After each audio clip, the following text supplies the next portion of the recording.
So some possible changes to the PTR just went up a couple hours ago, posted by Jeff Goodman, principal designer. And since these changes are coming to the PTR sometime tomorrow, usually changes on the PTR go live. There's been a few exceptions, but usually they do go live. So I just wanted to go through them all real quick and give my 2 cents on the matter. First up on the nerfing block, we've got Ana, who is going to be seeing a damage decrease from 80 to 60 on her biotic rifle, and on her biotic grenade, the impact damage reduced from 60 to 30, impact healing reduced from 100 to 50. I find that kind of weird since that doesn't really change the aspect of her kit that makes her overpowered, which is the increase in healing after her biotic grenade is applied, and this instead seems to nerf every other aspect about her kit except that one. So I don't know, maybe that will just make her less viable overall and give some other supports a chance, or maybe that will completely kick her out of the meta entirely, but it's hard to say. Next up, we've got a Junkrat.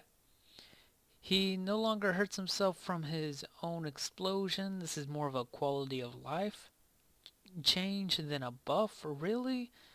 He really never needed to be taking damage from his own explosions, but this is more like when they buffed his ultimate to activate faster. It's not really going to push him into the meta, I don't think, but it's just a quality of life change.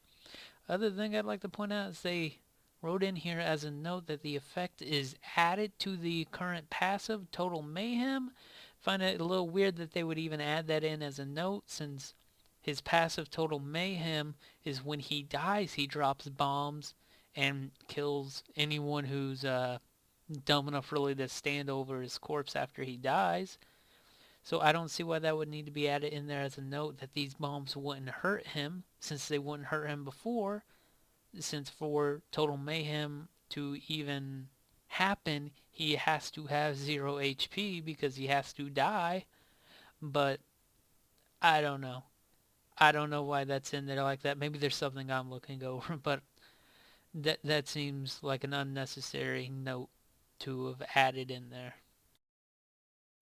Next we have Orisa, or Orisa, still not sure how to pronounce that since Jeff Kaplan and the Hero Reveal trailer pronounced it differently. Uh, she's got a couple of minor nerfs, which I don't really think will impact her overall. Her magazine size on her primary weapon is reduced by 50, which has already got a lot of shots in it, so I don't see that really affecting it overall. She'll just have to reload slightly more often than she does already. And her supercharger, which is her ultimate, the cost is increased by 15%. Again, I don't really see these affecting her overall, but we'll see. Next, we've got Sombra.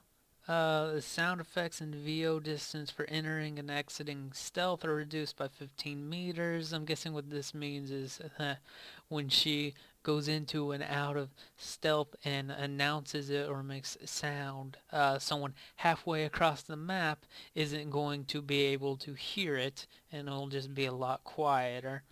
And her translocator, the cooldown is reduced from 6 seconds to 4 seconds, and I feel like all the changes or buffs to Sombra have just kind of been, oh, we don't want to increase her damage, so we're just gonna decrease all her cooldowns.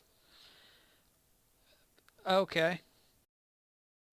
Next, we've got Winston, who's seeing a change to his cooldown on his projected barrier.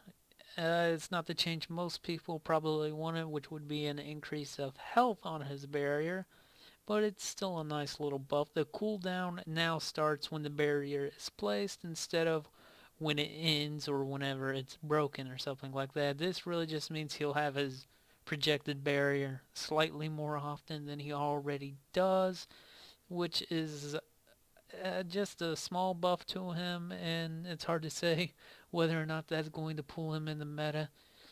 I don't think it will if Bastion ends up being super strong in the meta, since Bastion is a hard counter to Winston, but we'll see.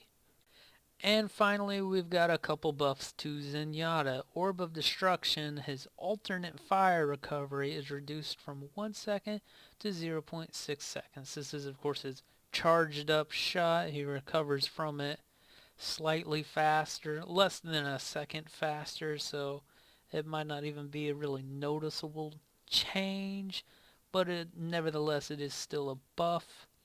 And his Orb of Discord can now target enemies through barriers. That's an interesting one. I feel like this comes about because of Orisa and because she has barriers and Reinhardt has a barrier, and they're likely going to work really well together with just swapping their barriers in and out. This will allow Zenyatta to discord people even if they're behind a barrier, which they often are. What I'm also really wondering is whether or not this will allow Zenyatta to discord someone who is, say, being bubbled by Zarya, because I could be wrong, but I don't think he is able to do that currently on the live servers. But anyways, that's the end of the patch notes. So, like and subscribe. Goodbye.